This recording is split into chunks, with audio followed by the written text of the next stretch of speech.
بسم اللہ الرحمن الرحیم۔ شروع کرتا ہوں اللہ کے نام سے جو نہایت مہربان اور رحم کرنے والا ہے۔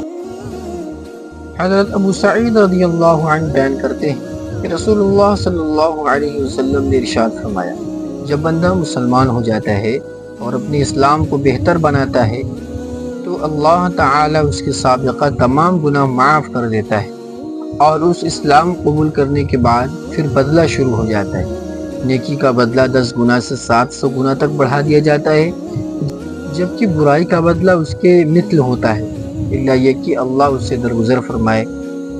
رواہ البخاری مشکوٰۃ المصابیح حدیث نمبر 2373۔ اللہ تعالی ہم تمام کو اس حدیث پر عمل کرنے کی توفیق عطا فرمائے۔ جزاک اللہ۔ ایسے ہی دین کے ویڈیوز اور حدیث سننے کے لیے ہمارے چینل کو سبسکرائب کریں اور اس ویڈیو کو زیادہ سے زیادہ لوگوں میں شیئر کریں۔ السلام علیکم ورحمۃ اللہ وبرکاتہ۔